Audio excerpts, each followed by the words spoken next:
মুখস্থ হয়ে গেছে? নামাজ রোজা করলে লোক শান্তি পাবে দেশের লোক। আমি বলি জিকির করবে যত রহমত নামবে তত, জিকির করবে যত রহমত নামবে তত, দুর্নীতি করবে যত করোনা ধরবে তত। কি দুর্নীতি করবে যত দেশ ছেড়ে পালাবে তত। এবার এত জোরে বললেন কাজী? দুর্নীতি করবে যত দেশ ছেড়ে পালাবে তত, জিকির করবে যত দেশে থাকবে তত। কি ইকরাম, শ্রদ্ধেয় মুরব্বিয়ান আযম, আমার যুবক ভাইয়েরা, পর্দার আলেম মা ও বোনেরা, আসরের পর থেকে মাগরিবের পর থেকে আসার পর থেকে লম্বা সময় ধরে কথা হয়েছে। ইনশাআল্লাহ একটু পরেই দোয়া হবে, অল্প সময়ের মধ্যেই দোয়া শুরু হবে ইনশাআল্লাহ। অল্প সময় আপনাদের সামনে আমি আমার পঠিত আয়াতে কারিমার আলোকে দু চারটা কথা আরজ করব। মেরে ভাইও, আমরা এখানে যারা আছি, যারা সারা পৃথিবীতে আছে, আমরা সকলেই চাই আমার দুনিয়া সুন্দর হোক, আমার আখিরাত সুন্দর হোক। আমরা এই দুটো চাই কি না বলেন? আমরা সকলেই কি চাই? আগে চাওয়া ঠিক করেন যে আমাদের সকলের চাওয়া আমার দুনিয়া সুন্দর হয়, আমার আখিরাত সুন্দর হয়। বলেন আমরা কি চাই বলেন?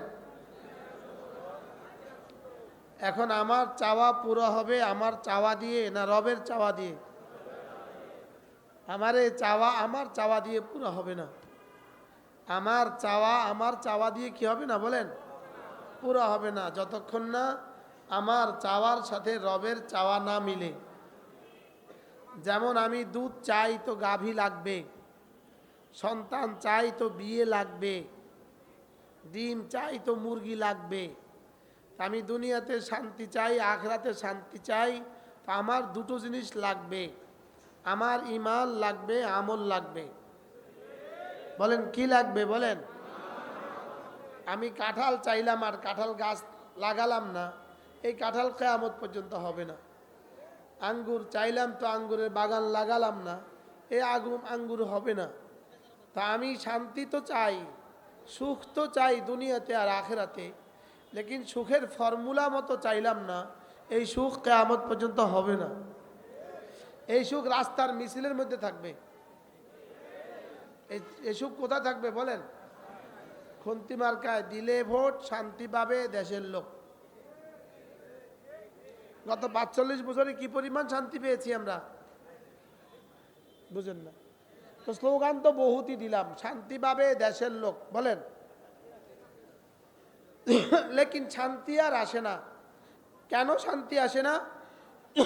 শান্তির যিনি মালিক তিনি শান্তির যে ফর্মুলা বলেছেন ওই ফর্মুলা মতো হয় নাই। ওই ফর্মুলা মতো কি বলেন? আগামী নির্বাচনেও তো ওই ফর্মুলা মতো হবে, কি বলেন? হ্যাঁ, খুন্তি মার্কায় দিলে ভোট শান্তি পাবে দেশের লোক, এটা তো আসমানের ফর্মুলা। হ্যাঁ, এটা তো রব্বে কারিমের ফর্মুলা নাকি? না আমেরিকার ফর্মুলা, গণতন্ত্রের ফর্মুলা? এই ফর্মুলা দিয়ে শান্তি হবে না। বলেন দুনিয়ার বানানো ফর্মুলা দিয়ে শান্তি হবে না বলেন? দুনিয়ার বানানো ফর্মুলা দিয়ে, মানব রচিত ফর্মুলা দিয়ে আগেও শান্তি হয় নাই, এখনো হবে না, সামনেও হবে না। তাহলে ফর্মুলা লাগবে রব রচিত, যার হাতে, যিনি শান্তির গোডাউনের মালিক বলেন, শান্তির গোডাউনের চাবি যার হাতে আছে, শান্তির গোডাউনের চাবি যার হাতে আছে, তিনি বলেন শান্তির ঠিকানা দুটো। মান আমিলা সালিহাম মিন যাকারিন আও উনসা ওয়া হুয়া মুমিন ফালানুহয়িয়ান্নাহু হায়াতান তাইয়্যিবাহ ওয়া লানাজজিয়ান্নাহুম আজরাহুম বিআহসানি মা কানু ইয়ামালুন। রব্বুল আলামিন বলেন, চাই তুমি পুরুষ হও, চাই তুমি মহিলা হও, তুমি চাই শিক্ষিত হও, তুমি চাই অশিক্ষিত হও, তুমি চাই ধনী হও, তুমি চাই দরিদ্র হও, তুমি চাই জেনারেল হও, তুমি চাই মাদ্রাসায় পড়ুয়া হও, তুমি চাই আমেরিকান হও, তুমি চাই এশিয়ান হও, তুমি চাই আরব হও, তুমি চাই আজম হও, তুমি যদি ঈমান বানাও, তুমি যদি আমল বানাও, আমি তোমার দুনিয়া বানাবো, আমি তোমার আখিরাত বানাবো। আমি বানাবো ঈমান আমল, রব বানাবে আমার দুনিয়া আখিরাত। বলেন আমি বানাবো কি? আবার বলেন ঈমান আমল, আবার বলেন ঈমান আমল, ঈমান আমল। এজন্য সমস্ত বাতিল স্লোগানের মোকাবেলায় নতুন করে স্লোগান শিখবো। ঈমান আমল বানালে লোক শান্তি পাবে দেশের লোক। মুখস্থ হয়ে গেছে। ঈমান আমল বানালে লোক, ঈমান আমল বানালে লোক। এবার আরেকটু মুখতাসার করি। নামাজ রোজা করলে লোক শান্তি পাবে দেশের লোক। রাত 12টার পরে ওয়াজ এভাবে করতে হয়, আর না হয় আপনাদের ঘুম আসবে। যেন আর এদেশে 12টার পরে কেউ ওয়াজ না করে, যেন আর এদেশে 12টার পরে কিনা হয়, বাংলাদেশে যেন রাত 12টা রাত 1টা বাজে আর যেন কোনো ওয়াজ না হয়। শুধু ওয়াজ যেন না হয় এরকম না, যেন মন্দিরেও আর মাইক না বাজে, যেন ওরসেও আর মাইক না বাজে রাত 12টার পরে। কি বলছি বলেন? রাত 12টার পরে যেন ওরসে মাইক, মন্দিরে মাইক না বাজে, 12টার পরে যেন আর মাইক না বাজে। এজন্য আমিও সংক্ষেপ করবো ইনশাআল্লাহ। 12টার আগে আমার বয়ান শেষ হবে। আর এটা হলো কর্তৃপক্ষের জন্য অশনি সংকেত। আগামীবার আমাকে দাওয়াত দিতে হইলে আমাকে আরো আগে স্টেজে দিতে হবে। আপনাদের জন্য পয়গাম, একটা পয়গাম। আর যদি দাওয়াত না দেন ইনশাল্লাহ খুব বেশি অসুবিধা হবে না। বেশি সুবিধা না হলেও খুব বেশি অসুবিধা কি, লেকিন ওয়াজ হবে 12টার আগে। ঈমান আমল বানালে লোক শান্তি পাবে দেশের লোক। নামাজ রোজা করলে লোক শান্তি পাবে দেশের লোক। হয়ে গেছে না? মুখস্থ হয়ে গেছে? নামাজ রোজা করলে লোক শান্তি পাবে দেশের লোক। আমি বলি জিকির করবে যত রহমত নামবে তত, জিকির করবে যত রহমত নামবে তত, দুর্নীতি করবে যত করোনা ধরবে তত। কি দুর্নীতি করবে যত দেশ ছেড়ে পালাবে তত। এবার এত জোরে বললেন কাজী? দুর্নীতি করবে যত দেশ ছেড়ে পালাবে তত, জিকির করবে যত দেশে থাকবে তত। কি আশ্চর্য না? হ্যাঁ, ওরা চেয়েছিল আমাদেরকে দেশ ছাড়া করতে, রব ওদেরকে করে দিয়েছে দেশ ছাড়া। আমরা চেয়েছি শুধু গদি ছাড়ো, ওরা ছেড়ে দিয়েছে দেশটা। আশ্চর্য না?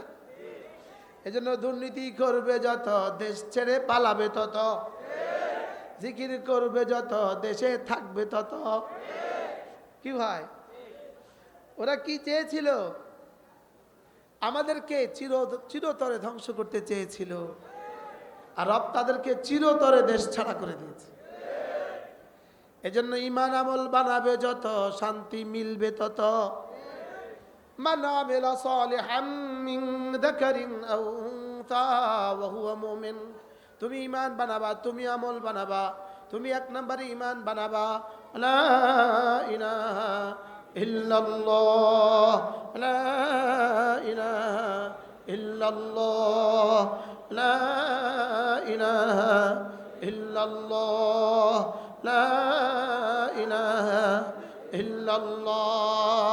عن أبي درداء رضي الله تعالى عنه أنه قال قال رسول الله صلى الله عليه وسلم من قال لا إله إلا الله 100 مرة لم يبعثه الله يوم القيامة إلا ووجهه كالقمر في ليلة البدر أو كما قال عليه الصلاة والسلام। আল্লাহ নবী ইরশাদ ফরমান, ও ও আমার উম্মতেরা শুনো, তোমাদের মধ্যে কেউ যদি প্রতিদিন 100 বার কালিমা তয়্যিবা পড়ো, আমি নবী কথা দিলাম আল্লাহ তাআলা তাকে হাসরের ময়দানে তুলবেন না, অবশ্যই তুলবেন, তার চেহারা হবে পূর্ণিমার চাঁদের মতো। লা ইলাহা ইল্লাল্লাহ, লা ইলাহা ইল্লাল্লাহ, লা ইলাহা ইল্লাল্লাহ, লা ইলাহা ইল্লাল্লাহ মুহাম্মাদুর রাসূলুল্লাহ। বান্দা যখন একবার কালিমা তয়্যিবা পড়ে, একবার কালিমা তয়্যিবা পড়ে, সঙ্গে সঙ্গে আরশ আজিম নড়ে। বলেন আরশ আজিম নড়ে। কি হয়? আমার জিহ্বার সবগুলো মানুষ মিলিয়ে একটা ফিলার ঠেলে ফেলতে পারবো না, নাড়াতে পারবো না, লেকিন আমার জিহ্বাটা আরশ আজিম নাড়াতে পারে। আমার জিহ্বা আরশ নাড়ায়। বলেন আমার জিহ্বা কি নাড়ায়? বাহ, আমার জিহ্বাটা আরশ নাড়ায়। সুবহানাল্লাহ বলেন। আল্লাহ তাআলা জিজ্ঞেস করেন তুমি নড়ছো কেন? আরশ তুমি নড়ছো কেন? আরশ বলে আমি তো নড়ছি না, আমার খুঁটি নড়ে। এবার রব জিজ্ঞেস করেন খুঁটি তুমি নড়ছো কেন? তো বলে আমাকে, আমি তো নড়ছি না, আমাকে কালিমায়ে তয়্যিবা নাড়ায়। আমাকে কে যেন নাড়ায়? কে তুমি নাড়াচ্ছ? আমি আপনার বন্ধুর কালিমায়ে তয়্যিবা। সুবহানাল্লাহ। আমার কালিমায়ে তয়্যিবা, আমার জিহ্বা নাড়াম, শুধু আরশকেই নাড়ায় না, আমার জিহ্বা নাড়া রব্বে কারীমের জিহ্বাকেও নাড়ায়। হ্যাঁ, কামা ইয়ালিকু বিশানি, তিনি যেমন তার জিহ্বা নাড়াও তেমন আমার জিহ্বা রবের জিহ্বা নাড়ায়। বলেন বলেন বলেন, কি বলছি বলেন তো, আবার বলেন। আমার জিহ্বা রবের জিহ্বা নাড়ায়। বলেন কি আপনারা বলেন কি বলছি? এই জন্য আল্লাহ এই কিতাবের মধ্যে আছে, এই আমার এই কিতাবের মধ্যে, আন্না যিকরাকা ইয়াহু, আন্না যিকরাকা ইয়াহু ইউলজিমু যিকরাহু ইয়াক লিকাউলিহি তাআলা ফাযকুরুনি আযকুরুকুম। আল্লামা ইবনুল কাইয়িম আল জাওজিয়া আল ওয়াবিলুস সাইয়্যিবের মধ্যে লিখছেন, তিনি বলেন তোমার জিকির, তাকে যদি তুমি ডাকো, তোমার জিহ্বা দিয়ে যদি তুমি তাকে ডাকো, তোমার জিহ্বা সরাসরি তার জিহ্বাকে নাড়াতে বাধ্য করে। সুবহানাল্লাহ বলেন। আল্লাহ, এটা কেউ বুঝবে?